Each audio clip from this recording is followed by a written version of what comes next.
আসসালামু আলাইকুম, কেমন আছেন সবাই? আমি ভালো আলহামদুলিল্লাহ। অনেক দিন পর আমার কবুতরের আপডেট। আমার এই যে দুইটা কবুতরে ডিম দিছে, এর মধ্যে একবার দিছিল, দেওয়ার পরে ওইটা নিয়ে বসার পরে ডিমটা নষ্ট হয়ে গেছে, তো ফেলে দিতে হয়েছে, পচে গেছে ডিম। আর এইখানে আবার ডিম দিছে, ডিম দেওয়ার পরে এই যে এই ডিমটা এই যে এখানে একটু মানে নরম, মানে ফাটা। তো এখন এই দুইটা ডিমও আমি মানে নিয়ে নিব এখানে, কারণ একটা রাখলে হয়তো একটা নিয়েই বসে থাকবে ওরা। এই জন্য আমি এখান থেকে দুইটা ডিমই নিয়ে নিব, যেহেতু মানে দুইটা ডিম তো আর বাচ্চা ফুটবে না, একটা ফাটা, একটা ডিমে হয়তো বাচ্চা ফুটবে, আর একটা ডিম নিয়ে বসে থাকার কোনো মানে হয় না। এই জন্য আমি মানে দুইটা ডিমই এটা নিয়ে যাব। এখানে আমার সাদা কবুতর জোড়ায় এটাও দুইটা ডিম দিছিল, এই দুইটাও মানে ডিম নিয়ে একবার বসছিল, বসার পরে ডিম দুইটাই নষ্ট হয়ে গেছে, পচে গেছে, ফেলে দিছি। এইটারও আবার বোম্বাই কবুতর দুইটারই একই অবস্থা। আবার যখন ডিম পারছে, এই ডিম পারার পরে একটা ডিম এরকম ফাটা ছিল, ওরা নষ্ট করে ফেলছে। আরেকটা ডিম এই যে এটা ভালো, কিন্তু আমি ওইটা ফেলে দিছি। আর এইটা যে এখন এইটা আমি নিয়ে নিব, কারণ এই ডিমগুলি আসলে একটা ডিম নিয়ে বসে থাকার কোনো মানে হয় না। আবার ওরা হেলদি হোক, একটু সময় নেই, ওদের টাইম দেওয়া হয়েছে। আমি এই পাতিলটা সরাই নিছিলাম, সরাই নেওয়ার পরে এগুলি মানে ইয়ের মধ্যে খাঁচার ভিতরে ডিম পেরে ফেলছে।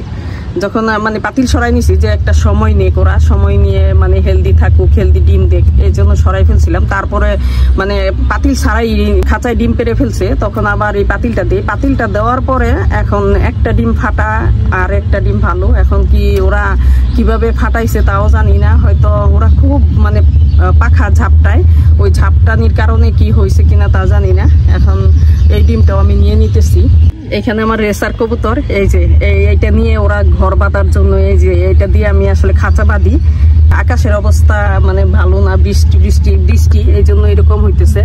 এখানে দুইটা ডিম নিয়ে বসছে। এই রেসারটায় সেই রোজার ফার্স্ট দিকে ডিম পারছে, আবার এই 2-3 মাস পরে আবার ওরা ডিম দিছে, মানে 2-3 মাস পরে আবার এই রেসারে ডিম দিছে।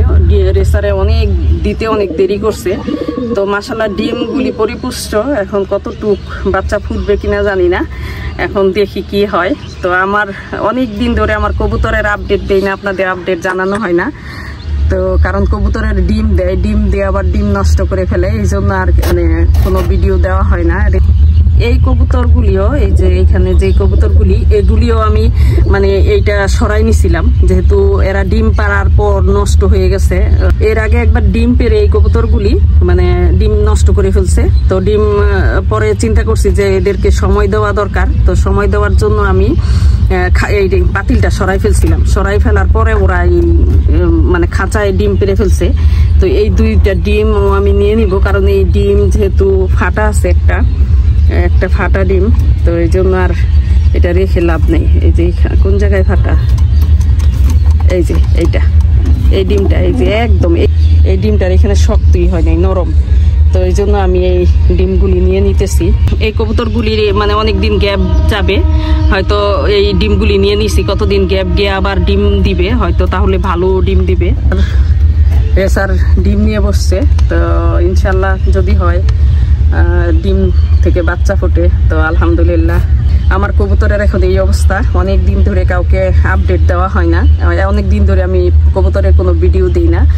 এই শুধু মানে ডিম নষ্ট করতেছে, আবার ডিম পারতেছে, আবার নষ্ট করতেছে, এই জন্য আর ভিডিও করি না। ওই কবুতরটা দেখা যাইতেছে যে ভিজছে পানিতে, এখানে পানি দেওয়া হয়তো খেতে নিয়ে এটা গোসলও করে ফেলছে সম্ভবত, কিন্তু আবার এইটা শুকনা পুরা তাদের পাতিলটা। তা আমার কবুতরের এই অবস্থায় আছে এখন, আলহামদুলিল্লাহ।